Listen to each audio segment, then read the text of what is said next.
Hello everyone, welcome to this series on literary terms and theories. And in this video, we are going to discuss the term Anacrusis in poetry. Introduction. Anacrusis, derived from the Greek word meaning striking up, refers to one or more initial syllables in a line of verse that are unaccented. These unaccented syllables precede the first stressed syllable in the metrical pattern of the line. The concept of anacrusis is often encountered in poetry, particularly in classical and traditional forms where meter plays a significant role. Anacrusis in English poetry. In English poetry, anacrusis is used to create a rhythmic variation or to emphasize certain parts of a line. By starting a line with an unstressed syllable, poets can manipulate the rhythm to achieve a desired effect, whether it's to create a smooth flow or to draw attention to the words that follow. For example, in William Blake's famous poem The Tiger, anacrusis is used effectively. In the forests of the night, in this line, the word in serves as an anacrusis, setting up the rhythm for the accented syllables in forests. This unaccented syllable introduces the line in a way that propels the reader forward into the main metrical pattern. The function of anacrusis in poetry. Anacrusis serves several functions in poetry, enhancing both the form and meaning of the verse. Rhythmic variation.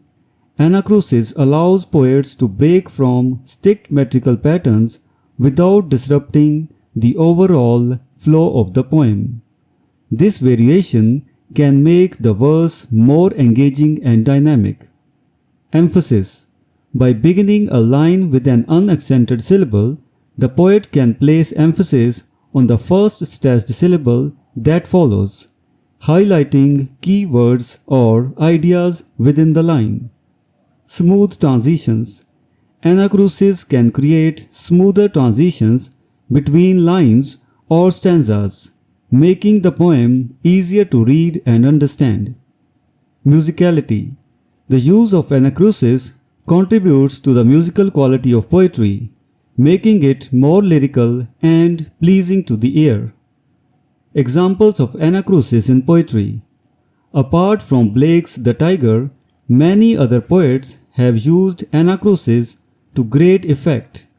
For instance, in the following lines from a traditional nursery rhyme, the itsy bitsy spider climbed up the water spout. The phrase the itsy serves as an anacrusis leading into the main metrical pattern of the line. This rhythmic device is commonly found in children's poetry and songs, where a consistent rhythm is often desired. Anacrusis and its relation to meter. In terms of meter, anacrusis is a deviation from the regular pattern but does not disrupt the overall structure. In a poem with a consistent metrical pattern, such as iambic pentameter, anacrusis may occur in the form of an extra unstressed syllable at the beginning of a line. This flexibility allows poets to maintain the integrity of the meter while still introducing variety and interest. Conclusion. Anacrusis is a subtle yet powerful tool in the hands of a skilled poet. By incorporating unaccented syllables at the beginning of a line, poets can enhance the rhythm, emphasis, and musicality of their work. Understanding anacrusis helps readers and writers alike appreciate the intricate craft of poetry and the ways in which language can be manipulated to create meaning and beauty.